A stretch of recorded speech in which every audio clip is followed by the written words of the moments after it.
Good morning, students, and good morning to all our principals here. And in particular, I'd like to welcome our Archbishop, Bishop Costello, who's stepped back down in the corner there, and our Bishop Sproxton, who's also here as Chairman of LifeLink today, and Mr. Tim McDonald, who's in that back corner as well, who is the Executive Director of Catholic Education. My name is Declan Tannum. I'm the Principal at Arramore, and it's really a pleasure to have you all here today. We're centrally located, and so it's lovely that we're able to host this event today. Some of you, well, quite a few of you have come long distances, but I guess, as I was just saying to Mr. Swindells, that some of you have come from the far north and some of you have come from the far south, so I guess we're in the right spot. I'd like to call Bishop Sproxton to the microphone, who is our Chairman of LifeLink, to commence proceedings for the day. Thank you very much. Well, good morning to everyone. On behalf of the Archbishop and myself, we'd like to sincerely thank Arramore College for hosting our forum today, and especially a word of thanks to Mr. Declan Tannum, Principal of Arramore College, for his warm words of welcome. I'd like to also acknowledge our special guests, Father Joseph Angelo, the Parish Priest of Leederville Parish, Dr. Tim McDonald, Executive Director of Catholic Education, WA, Dr. Deborah Sayes, Director of Religious Education, Catholic Education, WA, Mrs. Diana Altieri, Team Leader of Religious Education and Faith Formation Team of the Catholic Education Western Australia. And a very special welcome to all of you here today, the representatives of 28 secondary schools from across the Archdiocese of Perth. We're delighted that you have been able to be with us today. Before we begin, I'd like to commence proceedings with a prayer.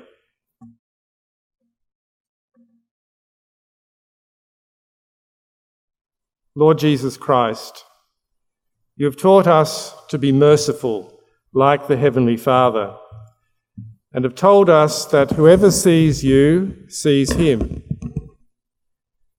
Show us your face, and we will be saved. Send your Spirit to consecrate us, so that the Jubilee of mercy may be a year of grace from the Lord, and your Church, with renewed enthusiasm, may bring good news to the poor, proclaim liberty to captives and the oppressed, and restore sight to the blind. We ask this through the intercession of Mary, Mother of Mercy, you who live and reign with the Father and the Holy Spirit, forever and ever.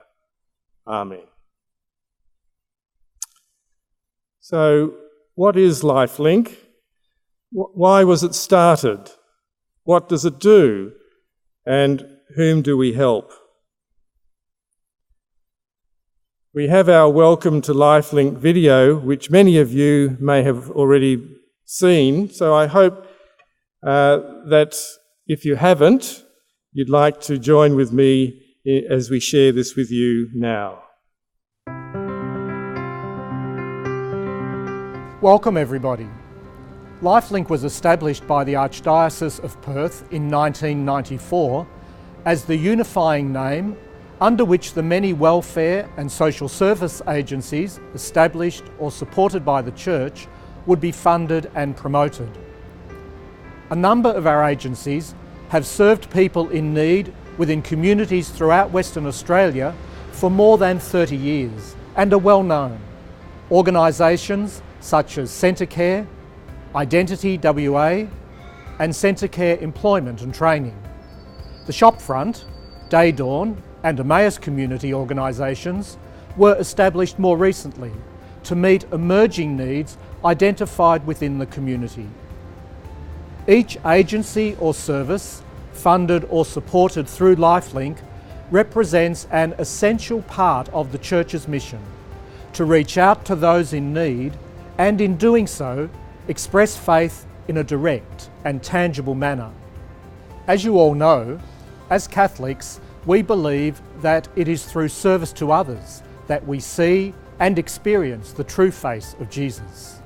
Pope Francis expressed this when he said, "It is not only in what we believe and what we say, but in what we do, that we come to fully know and understand the message of love which Jesus brought to the world."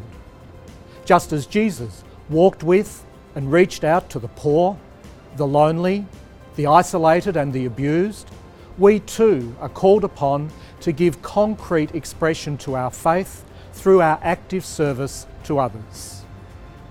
Through the wonderful work of our LifeLink agencies, we bear witness to and are a vital part of engaging with people who reach out to us for help. I hope you enjoy this informational video.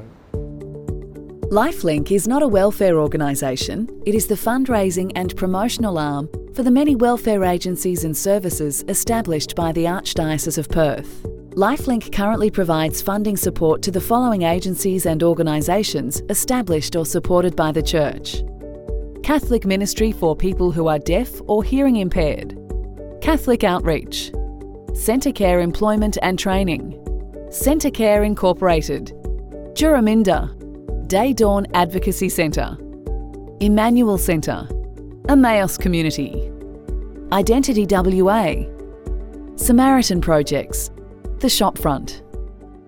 Whilst it may not always be obvious, there are thousands of people who desperately need our help right here in Perth and throughout WA.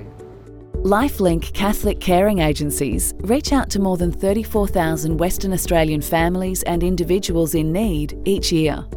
By providing services and respite care to individuals, families and children with physical or intellectual disability. By offering safe refuge and assistance for women and children escaping domestic abuse or violence. Providing emergency housing, skills training for the unemployed, food and support for the homeless, and caring homes for people battling mental health conditions. LifeLink impacts positively in the lives of ordinary Western Australians each and every day. I'd like to share with you now the work of just 3 of our agencies. They are examples of what can and is being achieved as a direct result of your generosity. The Shopfront started in 2001. I went to see Archbishop Hickey about the problem we had with all the homeless people and looking for help. And so he told me, why don't you go and start a Shopfront? So the Shopfront first is a drop-in centre, and they get lovely volunteers who are warm and welcoming to greet them. But it's also a referral. So also then if you're homeless or you're looking for assistance, the Shopfront networks with a wide group of people so that they can provide emergency assistance for people who are in need. Last year, 25,000 people came through Shopfront. People can help by donating to Shopfront financially. Other people may say, look, we'd like to help with blankets or canned drives. So people can help in many ways, and all of it is really, really appreciated. Most recently of someone, a lady that we were able to help who needed some assistance for Christmas presents, and just seeing that family and the joy and the love that they experience by receiving the gifts of Christmas presents. And then her children were so excited when I went to see them. Oh, she's come with gifts. And they asked me, please eat with us, please share with us. Thank you for the love you've shown us. And that to me is repeated again and again to all these people who come to receive a touch of love. I think it's really important to recognise the amazing work that all our parishes do to support Shopfront. Most of our volunteers come directly from the parishes. They give up their time to come and support those who are in need. And without the parishes and the support from our parishes, Shropfront would not be the warm, welcoming and caring place it is. Centacare Employment and Training was established in 1976. We seek to assist the most disadvantaged people in our community. We work with a lot of migrants, with a lot of culturally and linguistically diverse people. We work with youth at risk and we work with people with disabilities. Centacare delivers two different types of programs. The first one is the Skills for Education and Employment program. This program delivers services to the culturally and linguistic diverse community. And the other side of the organisation is vocational education training, which looks at industry-specific courses. Centacare assists between 1,000 and 1,500 students per year. Of those students, 1,200 people would do the Skills for Education and Training program, and the other 300 or so do the VET programs, which is the Vocational Education and Training programs. Recent changes in government funding have increased student fees. So for the first time ever, we've actually had to turn students away because they can't afford the fees. Donating through LifeLink will assist these students to help pay their fees and allow them to continue on and do the training that they've come to us for. Centacare is a warm and inclusive environment. We've recently developed a volunteer program where students who've done a course with us have come back and volunteered. It's quite a structured program. They get training and it allows them to go back into the classroom and to assist the people that they were once in that same classroom. And when they come back into the classroom, they can share their experiences and help these people achieve what they have achieved in the community. Emmaus started in 1996 when I was working in a crisis unit. People were coming into the crisis unit and were coming back to the crisis unit constantly. I prayed and asked the Lord to give us a property where we could have long-term independent community living. The benefits of community living are that people in the long term become family. Our mission statement is that every person created by God deserves to love and be loved, to be respected and to be taken seriously. This is what we strive for, especially with people who live with mental health issues. Our basis is the Jesus message. It's simple, yet radical. It's about love. If our community grows, it will be in love. It's not for profit, it's for the love of our brothers and sisters. If Emmaus didn't exist, I guess the people would be living in hostels. The difference between a hostel and Emmaus is a hostel is accommodation. We're here, it's a home, and that's what we're striving for anyway.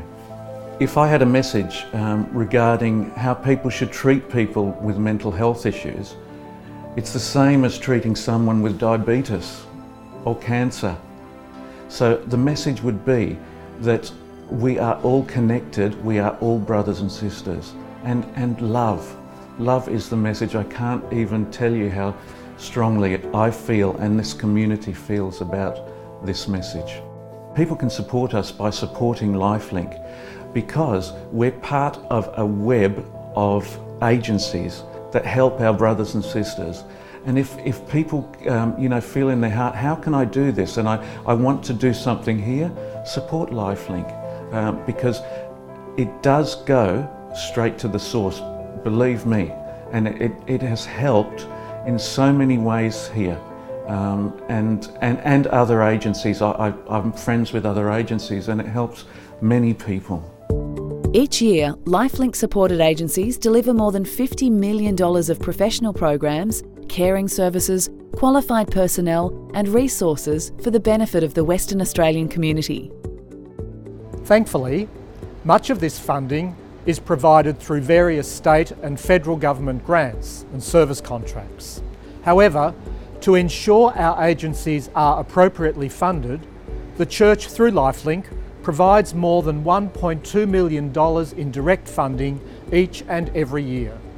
In addition, to the substantial assistance the Church already provides with buildings and properties utilised by these welfare agencies. LifeLink's mission, its purpose, is to raise this required $1.2 million through my annual fundraising appeals and with the enthusiastic support of Catholic schools in this Archdiocese on LifeLink Day. More information about LifeLink, photos, articles and teaching resources are now available on our new website. Please visit us at www.lifelink.com.au. Thank you for taking the time to learn more about LifeLink and the work of our social service agencies.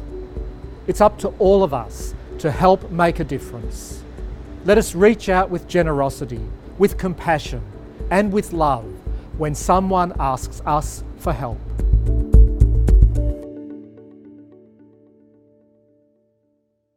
So we've heard in our video that LifeLink agencies reach out to help more than 34,000 Western Australians in each year. And what does that look like? Sometimes we think that the message behind this number can get lost, so let's put it into some sort of perspective. 34,000 people is equivalent to the entire populations of Mosman Park, Peppermint Grove, Cottesloe, North Fremantle, Fremantle, South Fremantle and Beaconsfield. So let's talk about LifeLink Day. The Archbishop's LifeLink Day initiative for Catholic schools started in 1998.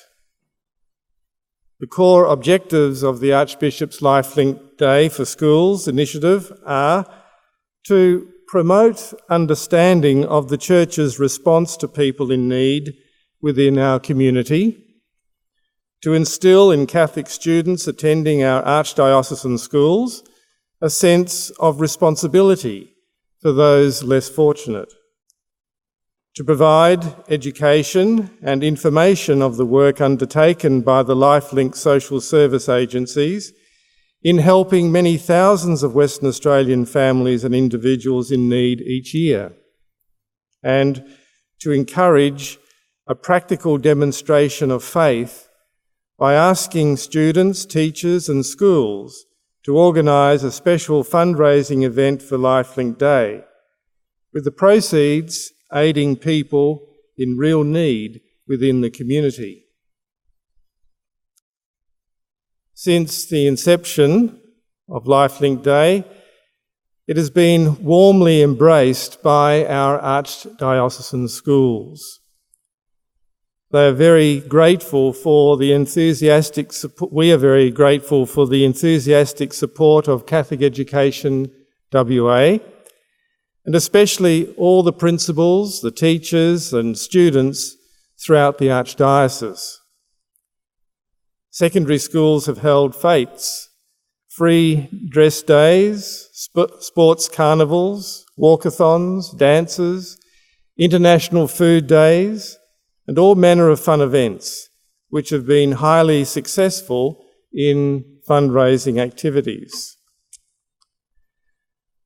I'm delighted to report that collectively, Catholic primary and secondary schools have raised more than $1.5 million to support LifeLink Day, and every dollar has been directed to the service and care of people in need.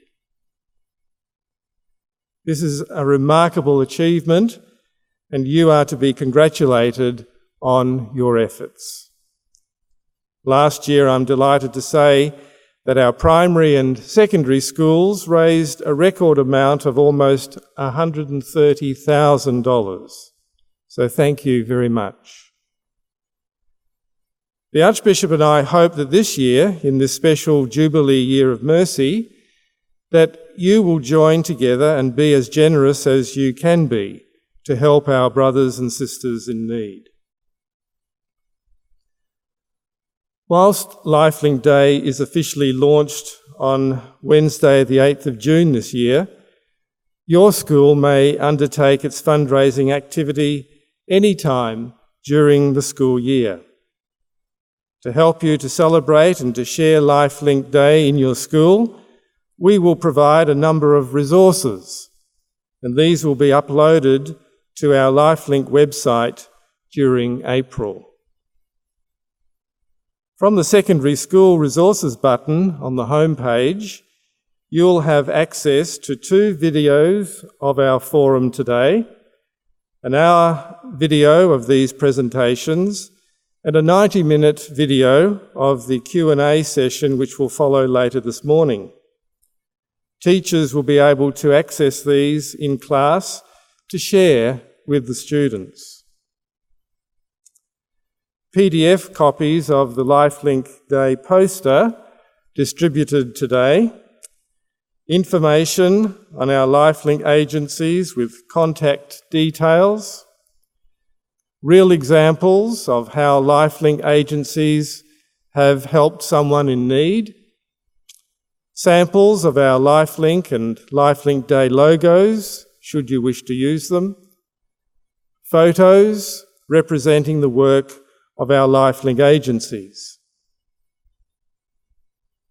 So once more, thank you very much for your time this morning, and sincere thanks for your continuing support of LifeLink Day.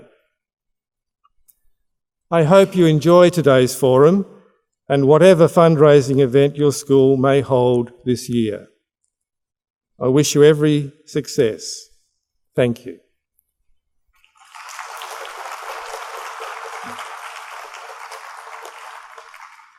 It's my pleasure now to introduce and to invite Archbishop Timothy Costello to give his address.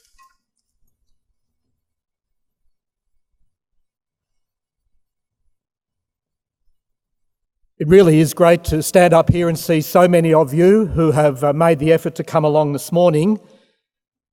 I really wanted to begin by saying how pleased I am to be here with you. Every year when this event comes around, it really is one of the highlights of the year as far as I'm concerned. I do my best to get around to as many schools as I can, but I have many other things to do as well, and this is at least a chance for me to meet some of the leaders of our schools at least once a year, so I'm really grateful to you all for being here. I'm sure that you're all aware, and we've already mentioned it a couple of times this morning, that this year is what we're calling a Jubilee year of mercy in the Catholic Church.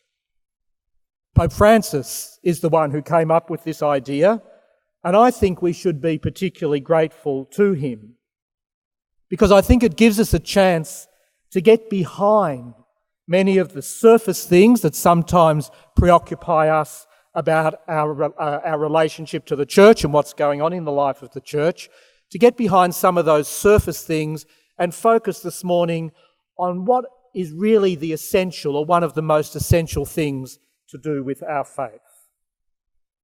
So because this is the year of mercy, and we're here obviously to launch our LifeLink Day campaign for 2016, I really wanted to try and do 2 things during my talk to you this morning.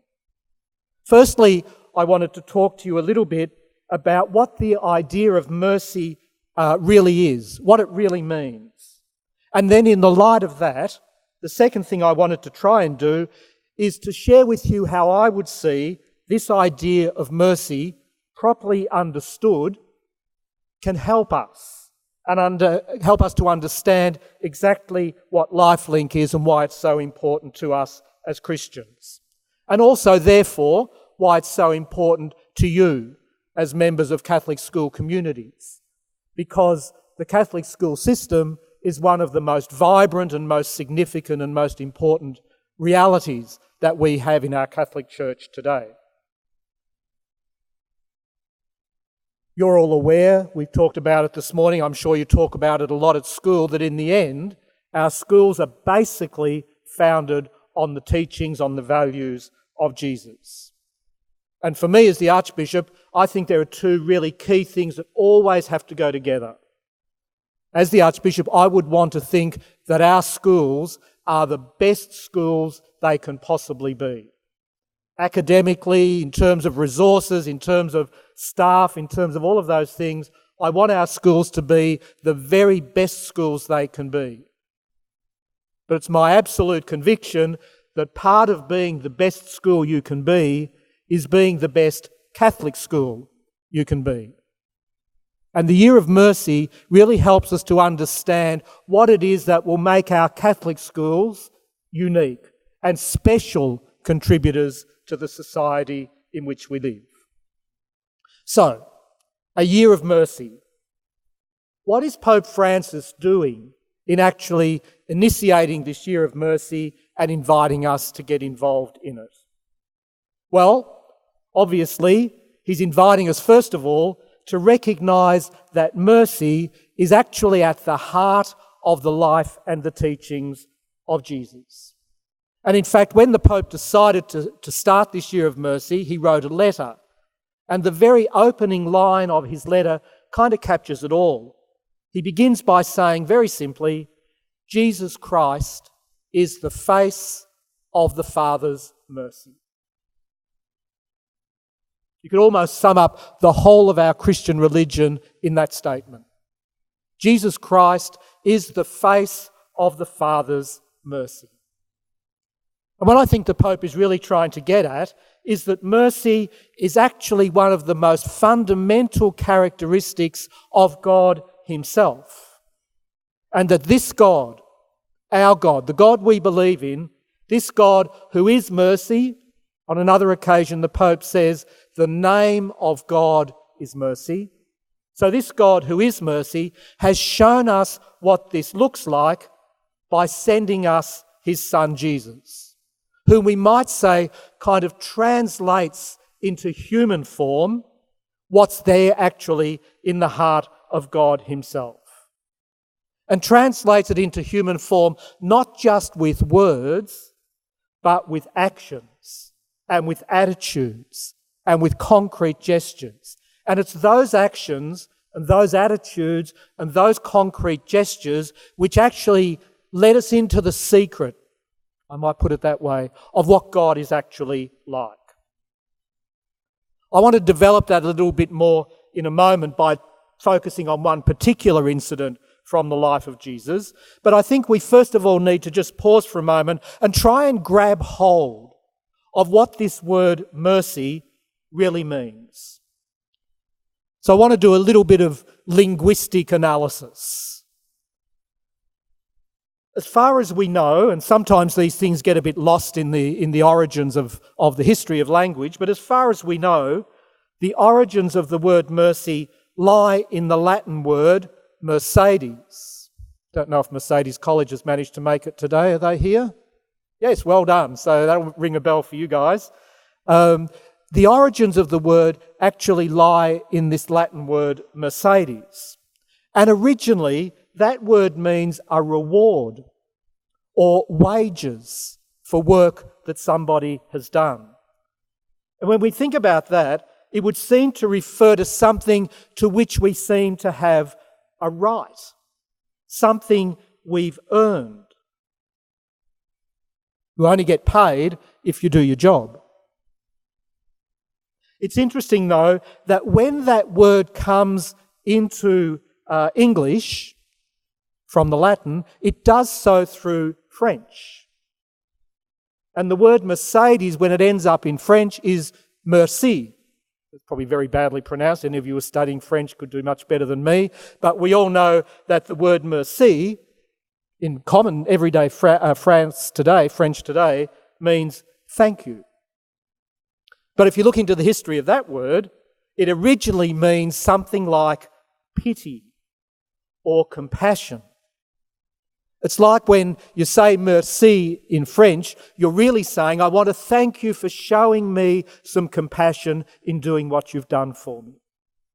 So you can see how these meanings develop as time goes by. When we use this word mercy in our Christian tradition, we sort of combine all of these ideas together. Pardon me. Mercy is often used to refer to God's reward, God's favour towards us, which is extended to us not so much because we've worked for it, not so much because we've done something to deserve it, because in fact, in our Christian understanding, we haven't, but the idea that we receive God's favour, God's reward, given out of compassion for our need for it. So rather than God looking at us and kind of giving us a big tick for something we've done, mercy means God looks at us and sees our need and wants to respond to our need. And this word then led to the development of the use of another Latin word for mercy, which tries to capture that idea, and that word in Latin is misericordia. It actually comes from two Latin words, miserere, which means pity, and cor, C-O-R, which means heart. So if you put all of that together, I think what we can see is that mercy, the word mercy, is trying to capture the idea that a merciful person is a person whose heart moves them to have pity and compassion for people in need. And then, crucially, does something about it. So you get moved when you see someone in need, and that movement that goes on in your heart, in your spirit, drives you to actually do something concrete about it. Let me just mention one more idea before we turn to the idea of Jesus as the face of the Father's mercy.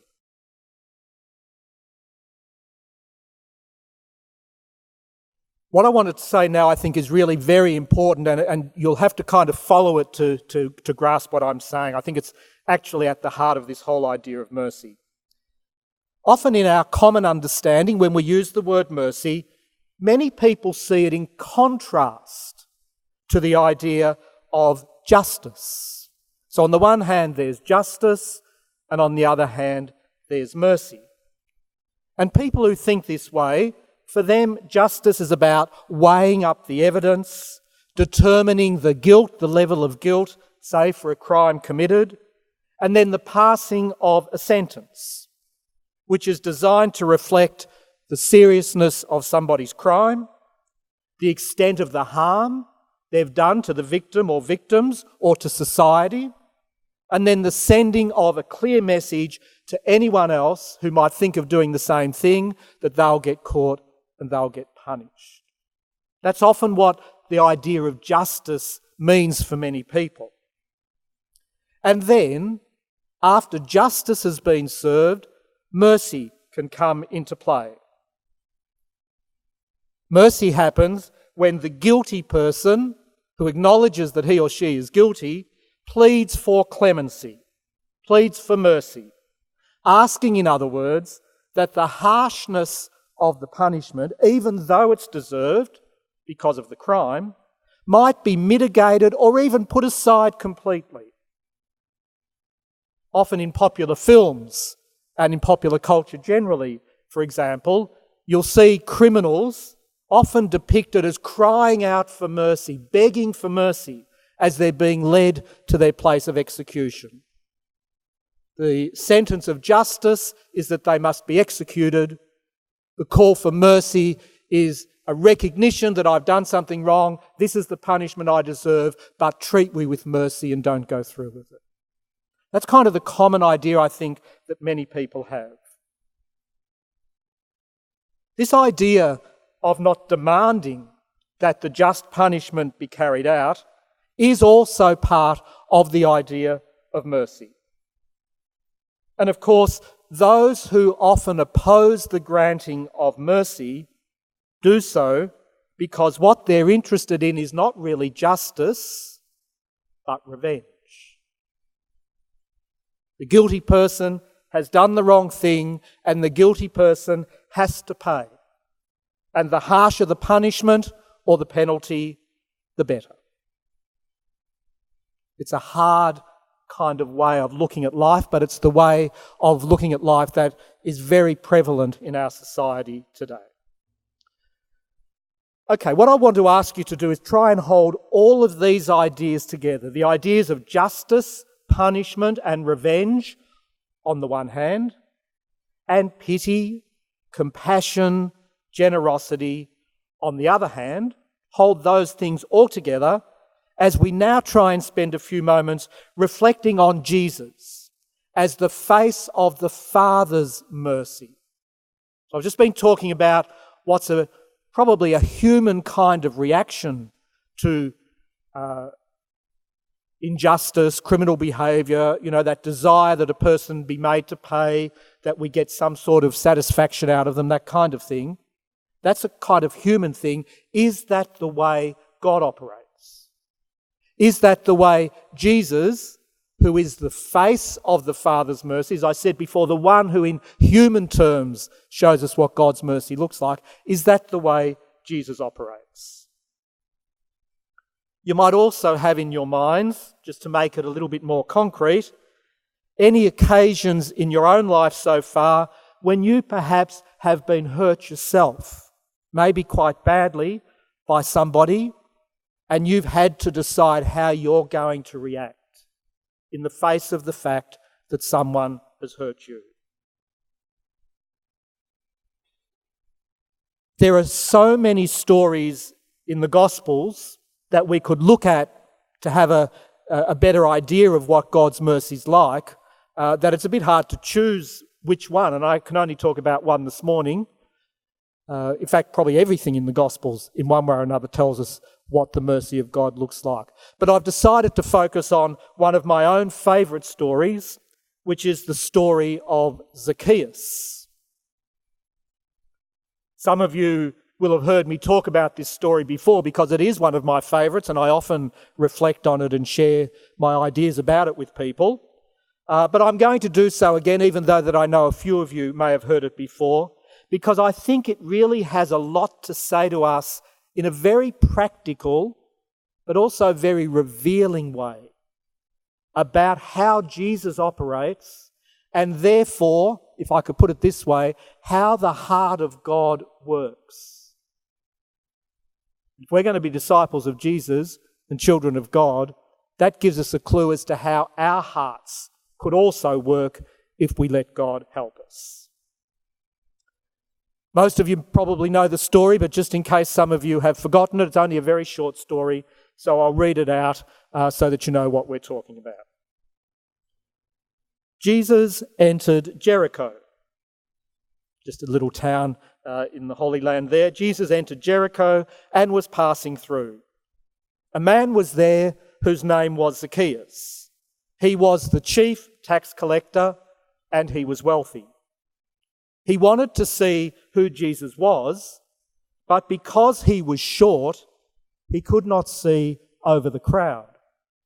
So he ran ahead and climbed up a sycamore tree to see him, since Jesus was coming that way. When Jesus reached the spot, he looked up and he said to him, "Zacchaeus, come down immediately, because I must stay at your house today." So Zacchaeus came down at once and welcomed Jesus gladly. All the people saw this and they began to mutter, "He's gone to be the guest of a sinner." But Zacchaeus stood up and he said to Jesus, "Look, Lord, here and now I give half of my possessions to the poor. And if I've cheated anybody out of anything, I will pay back 4 times the amount." And Jesus said to him, "Today salvation has come to your house, because this man too is a son of Abraham. For the Son of Man came to seek out and to save the lost." Now, I've chosen this story because, in my mind, this story kind of puts flesh on the bones of the idea that God is merciful. Jesus shows us what mercy looks like when you actually put it into practice in a concrete situation. The two people to keep an eye on in this story, of course, are Jesus and Zacchaeus. But it is a good idea to remember that there were a lot of other people present as well. We heard about them at the end, all the ones who complained because Jesus was going to be a guest at the home of Zacchaeus.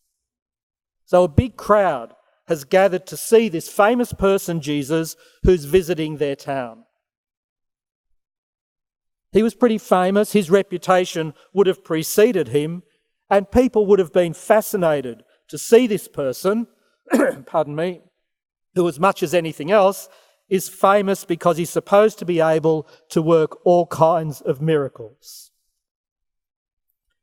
Zacchaeus is one of these curious people. And the gospel makes the point of telling us that he's only a little guy. He's a small man.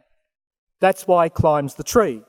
He can't see over the taller people standing in his way as Jesus goes past. Those of us who are a little bit challenged in terms of our height would understand exactly how Zacchaeus was feeling. In telling us that Zacchaeus was a small man, I think the gospel writer is trying to tell us that Zacchaeus wasn't just small physically, but maybe small in other ways as well. He's small in compassion. He's small in generosity. He's small in his ability to appreciate the sufferings and the struggles of other people. And we get the hint that he's probably pretty small in terms of his honesty as well. He is, after all, a tax collector. He works for the occupying forces, the hated Romans, and he collects the Roman taxes from people who perhaps hardly have enough to live on for themselves in the first place. It's important to understand that in one sense, Zacchaeus isn't doing anything unjust, at least not legally. He's simply an officer of the law.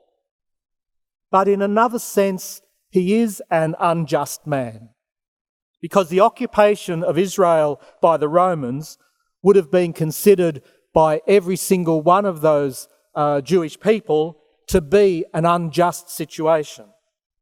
And therefore the taxes they imposed would also have been regarded by them as very unjust. It would have been burning in their hearts that they were being forced to pay taxes to this occupying force. Collecting those taxes might have been legal, but it isn't something that we would describe as merciful.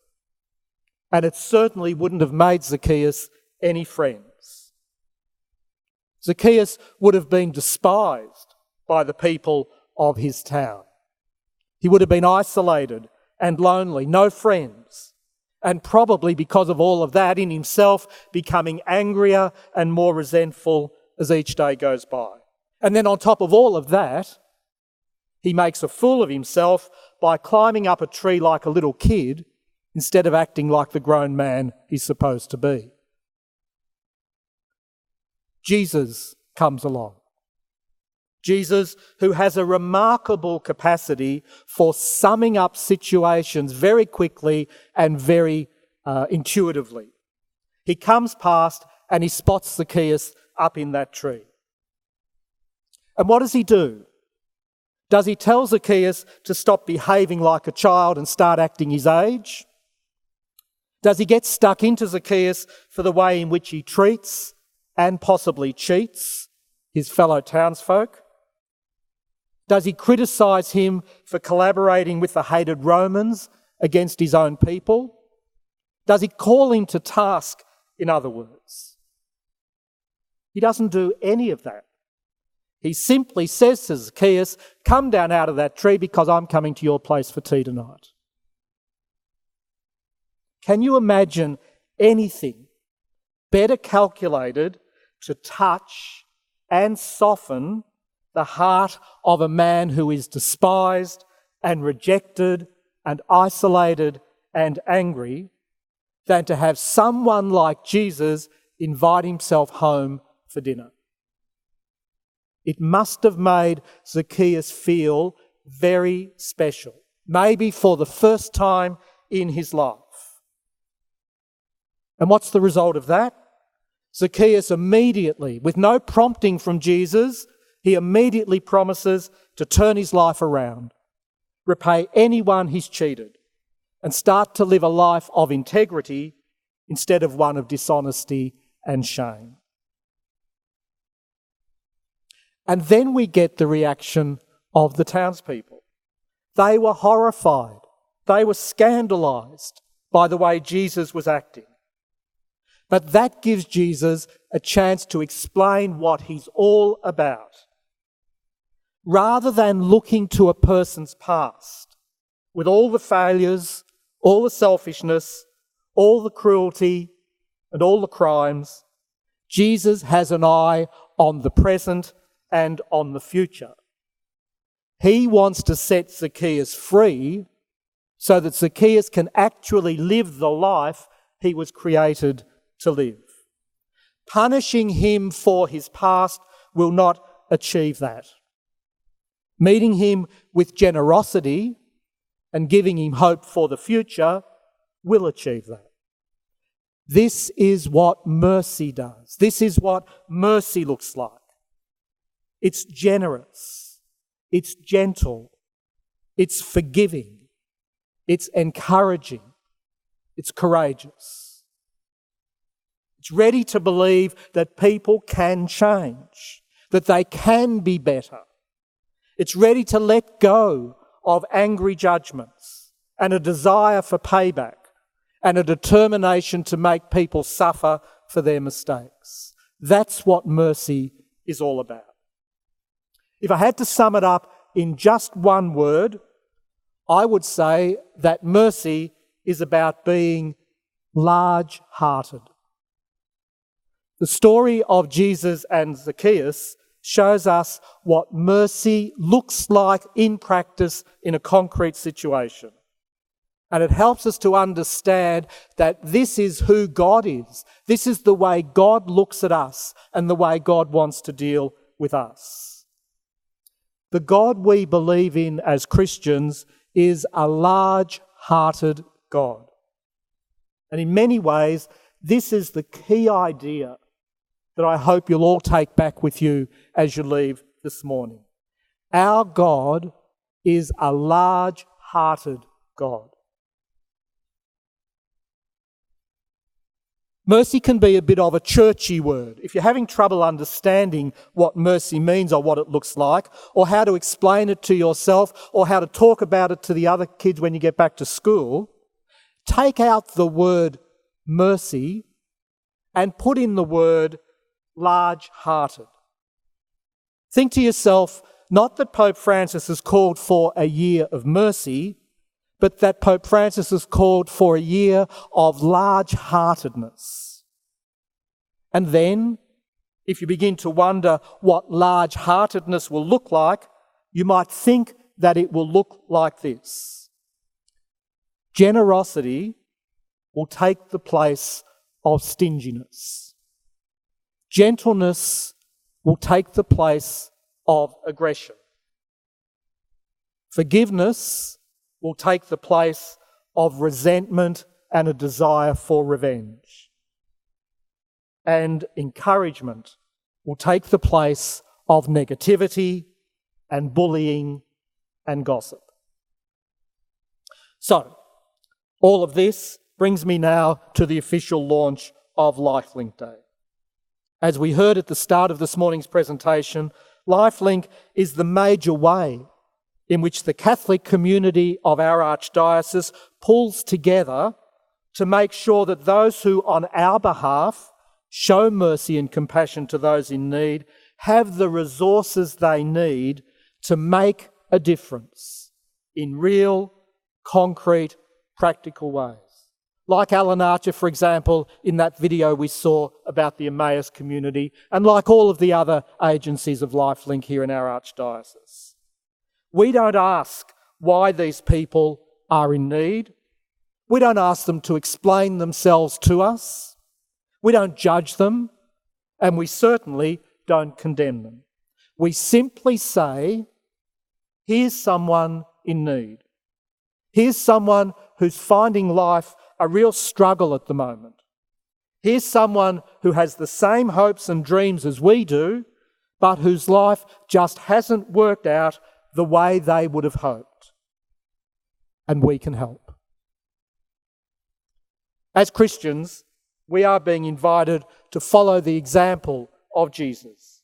His whole life, including his death, which we've just celebrated, his death at the hands of those who simply couldn't tolerate his goodness and his compassion and his forgiveness and his generosity, couldn't cope with it at all, and therefore had to get rid of him.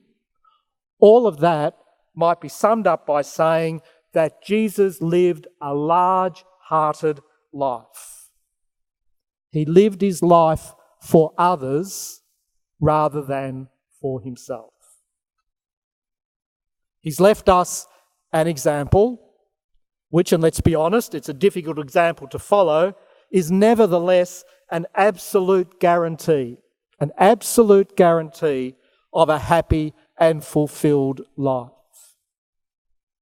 My own experience, and maybe you could reflect on it yourself, is that I'm happiest when I'm thinking about other people and trying to help them than when I'm thinking about myself and worrying about myself.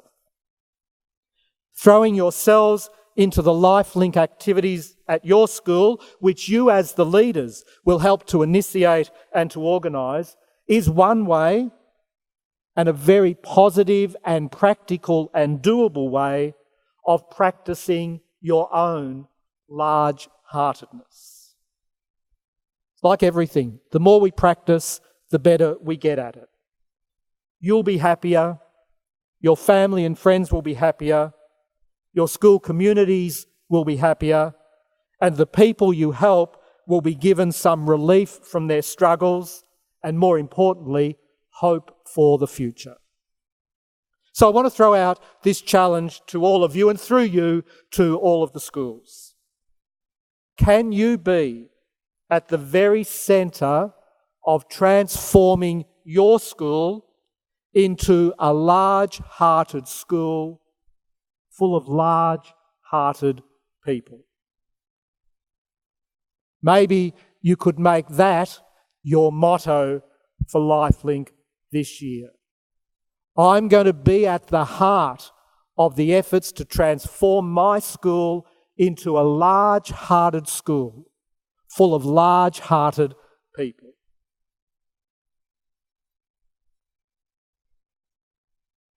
Just before I close, and I'm really grateful to you for listening to me so attentively, but just before I close, it is traditional during my launch each year that I announce which school or schools are going to receive the Archbishop's Spirit Award for the previous year's LifeLink Day.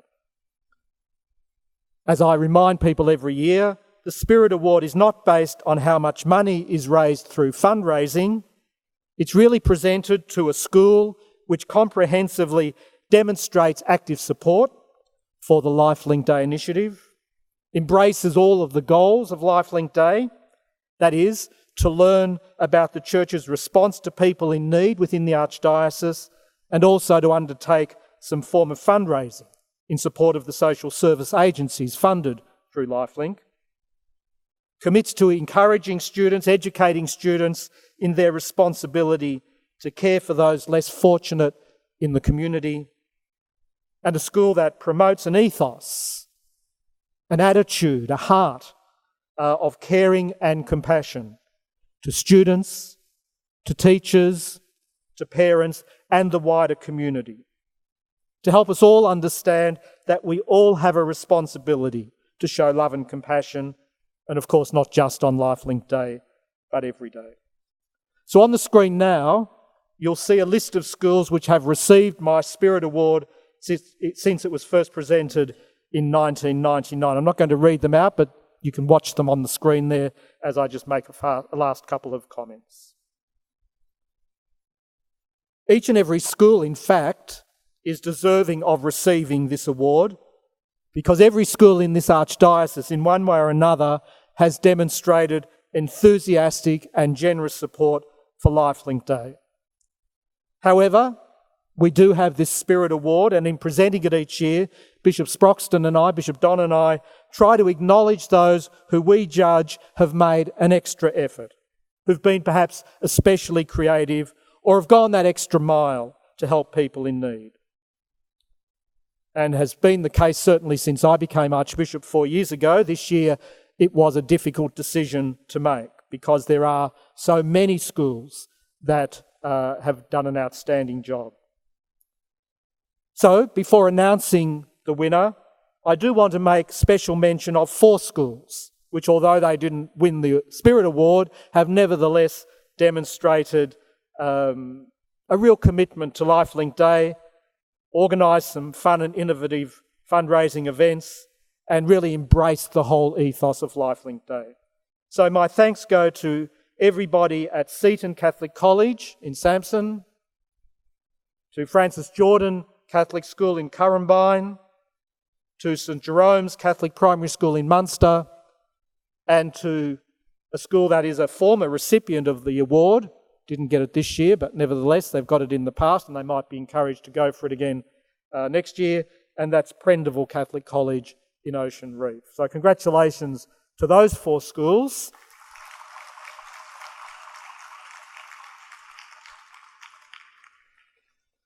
And if it was hard enough to pick those 4 out of all of the schools in the Archdiocese, it was even harder to pick the following 2 schools who have received the Spirit Award for 2015. There are 2 of them because Bishop Don and I simply couldn't separate them. So congratulations, first of all, to Infant Jesus School in Morley, the primary school in Morley.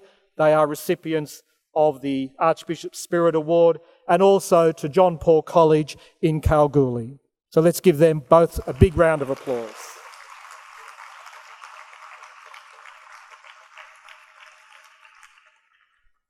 And either Bishop Don or I will hope to travel to those schools to present the awards personally. It gives me a good excuse to go up to Kalgoorlie.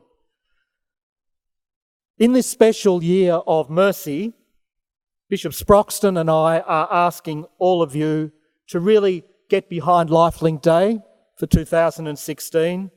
We're hoping through the schools to raise a minimum of $130,000. That's a big task, that's a big goal that we've set ourselves, or that we've set you.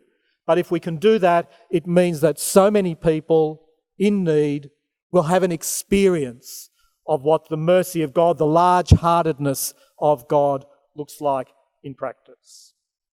So, with all of those words, I'm very happy, very proud to officially launch LifeLink Day 2016 and to thank you all very much for your attention. My best wishes to you, and thanks to you, to your principals, teachers and students, and to all of the schools in our Archdiocese for the great efforts in the past, and to thank you maybe in anticipation for the great efforts this time. So thanks very much, everybody.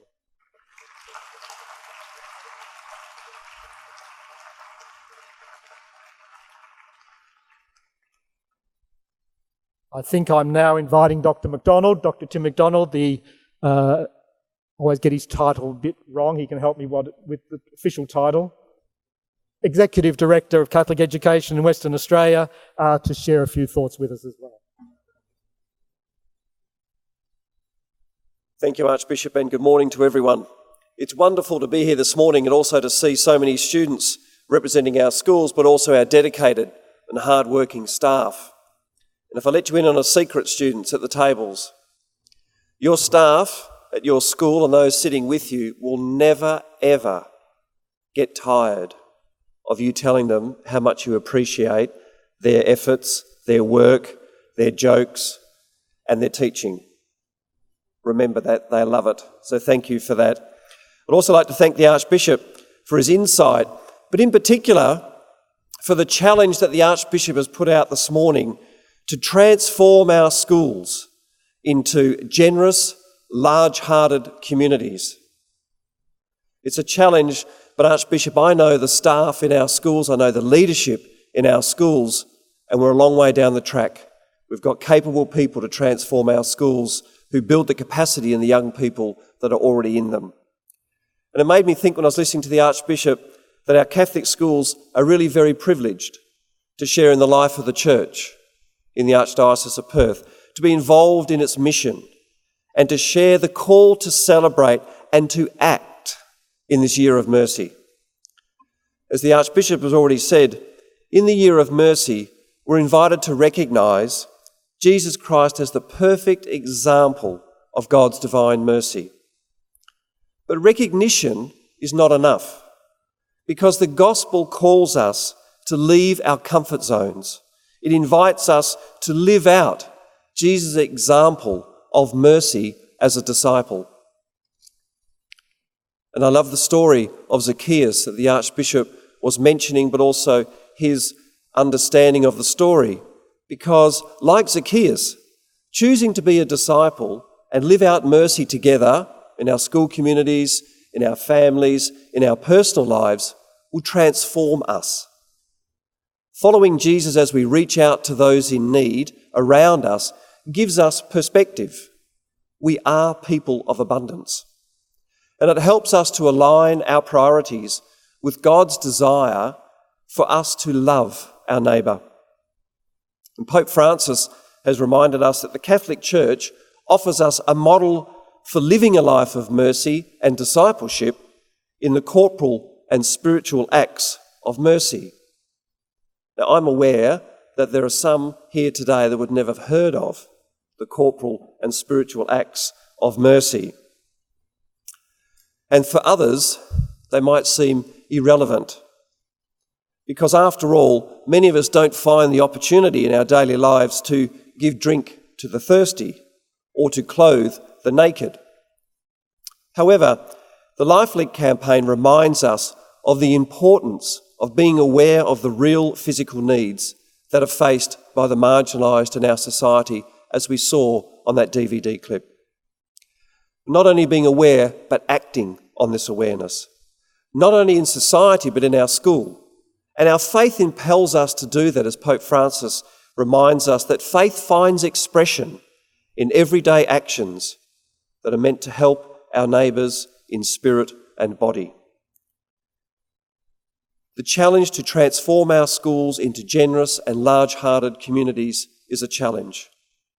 But we're offered opportunities every day in our schools to demonstrate large-heartedness, to stand up for a friend who might have gossip about them, who might be unfairly or unjustly treated, either face-to-face or online, to offer help to a student of our knowledge in a subject, even one we don't like, to forgive, which is the greatest giving we can offer, to forgive someone in our family or in our school who has hurt us in our relationship. There are many opportunities to show mercy, to be large-hearted in our daily life. And I hope that through this morning and also the packs that you'll take back to school, the resources on the web, that will gain an understanding of the important work of the LifeLink agencies. And as we do, we can harness the full creativity and compassion that exists in our schools to support them. I'm very proud of how Catholic schools have supported LifeLink over the years, and I'm excited to see how we can continue to do so in 2016. In this year of mercy, let us act on our call to discipleship by increasing our efforts to fundraise for LifeLink. Let's be creative in how your school can raise funds and respond to this need.